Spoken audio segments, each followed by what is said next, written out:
Cássia Godoy e eu temos a oportunidade agora de conversar com o advogado indígena Luiz Eloy Terena, quem desde já agradecemos pela gentileza de ter aceitado o nosso convite. Luiz Eloy Terena, muito bom dia para você. Muito bom dia, Milton, muito bom dia, Cássia, a todos os nossos ouvintes aqui da Rádio CBN. Bom dia.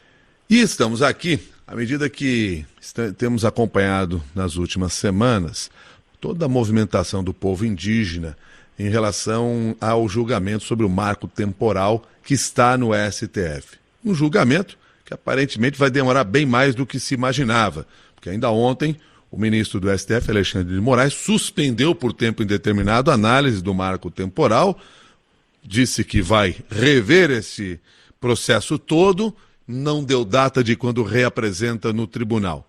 Julgamento que já havia iniciado com o voto do relator, o ministro Fachin, que foi contrário ao marco temporal. De que maneira o senhor analisa aí esta demora numa decisão como essa?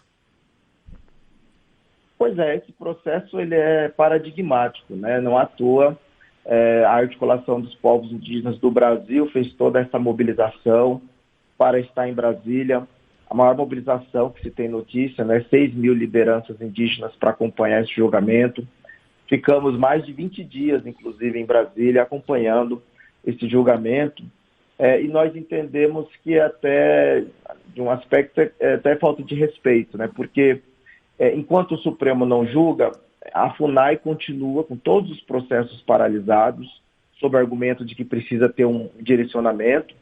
E, ao mesmo tempo, no âmbito do Congresso Nacional, a bancada ruralista tenta passar o PL 490, né? Que é aí a institucionalização do marco temporal pela via legislativa. Então, de forma inovadora, também o presidente Luiz Fux oportunizou os 39 emiticuri a sustentarem, né? Então ocupou aí, bem dizer, 2 sessões só de sustentações, e o voto do ministro Fachin também, e posteriormente o voto do ministro Cássio Nunes.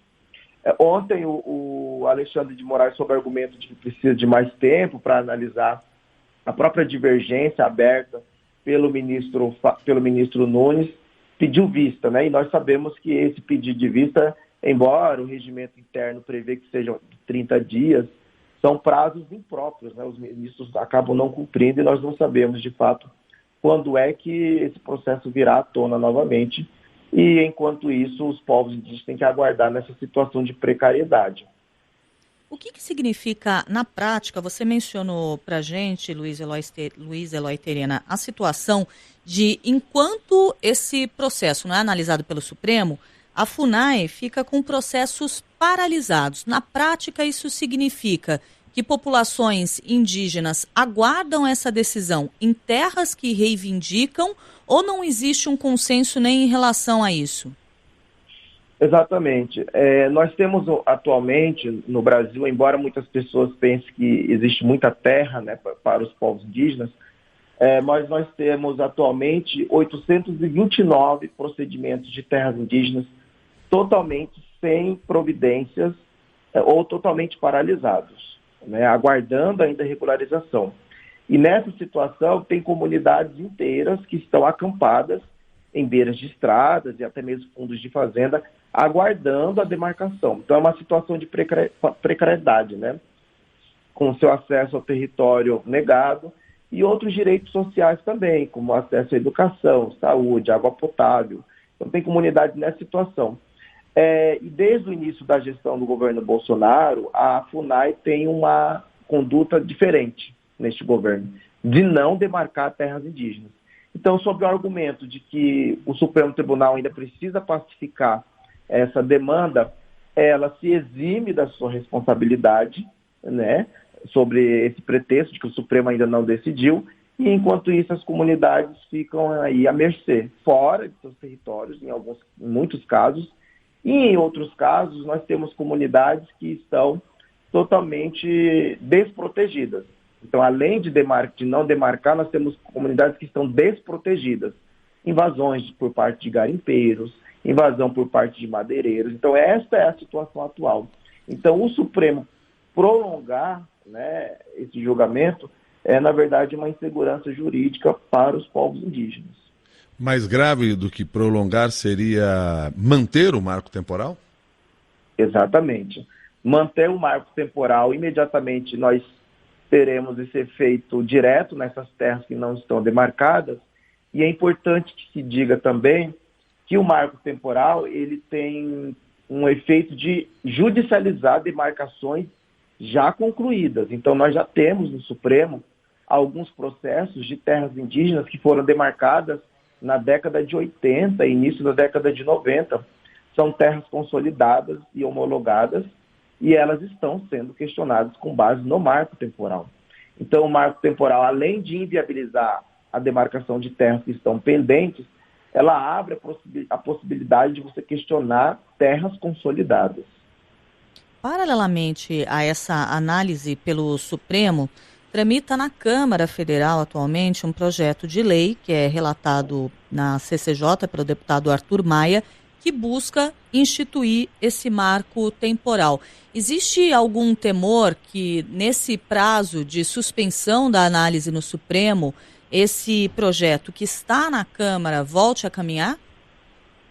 Com certeza, né? O PL 490, ele é de 2007 e ele foi resgatado em maio, junho deste ano, tendo em vista que o Supremo tinha colocado já na pauta de julgamento esse processo. Então, a bancada ruralista correu, né, para pautar esse processo lá no Congresso Nacional, numa tentativa de mandar um recado para o Supremo, de que é essa a vontade do povo, né, quer dizer, o marco temporal, e também no sentido de pressionar o próprio Supremo Tribunal Federal a adotar esse entendimento. Então, como as casas são independentes e autônomas, o PL ele continua tramitando. E não há dúvida de que enquanto o Supremo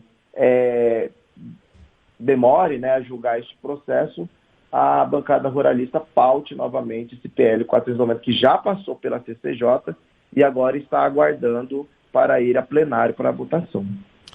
Tem argumentos em favor do marco temporal que dão a entender que, se ele for derrubado, e o próprio presidente Jair Bolsonaro fala sobre isso, se ele for derrubado, haverá forte prejuízo para o agronegócio brasileiro, para a agricultura brasileira. Como vocês contrapõem a esta ideia que é vendida por aqueles que são favoráveis ao marco temporal? Exatamente. Existe essa falácia, né, essa fake news, inclusive, que está sendo difundida.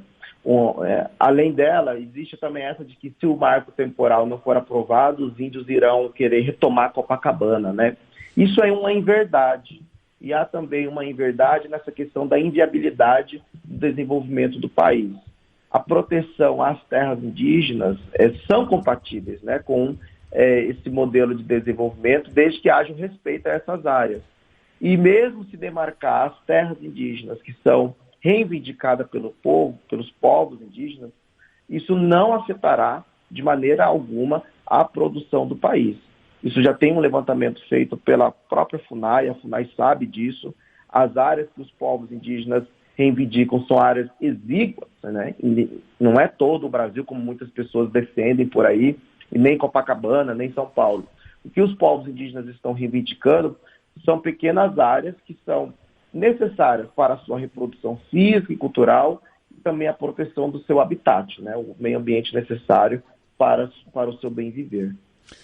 Luiz Eloy Terena, muito obrigado pela sua participação aqui no Jornal da CBN, pelas suas informações. Um bom dia para o senhor. Muito bom dia. Eu que agradeço o espaço para a gente estar podendo trazer essas informações em nome dos povos indígenas do Brasil. Muito obrigado.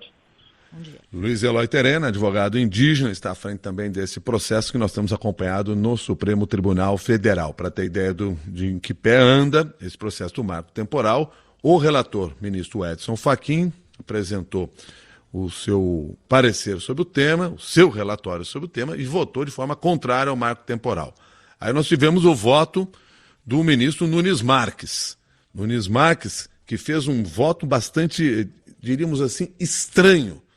Até lembrando um pouco o que o Walter Mairovich falou agora há pouco, sobre o Homem de Duas Caras, porque ele começou no seu voto relatando os massacres que ocorreram contra populações indígenas aqui no Brasil. E aí, quando você ouve tudo aquilo, você diz assim, bom, então os índios têm que ser mais protegidos, né? E aí ele dá uma virada, um cavalo de pau no seu voto para dizer que ele era a favor do marco temporal. E ficou sem ninguém entender direitinho ali o que ele queria dizer com tudo aquilo. Mas, enfim, votou a favor do voto do marco temporal. Voto ia ser de Alexandre de Moraes, que olhou o processo e disse assim, vou dar uma conferida a mais nesse assunto, qualquer dia a gente volta a tratar desse tema. Como se esse tema não fosse extremamente urgente, como Luiz Eloy Terena deixou claro aqui na entrevista concedida ao Jornal da CBN.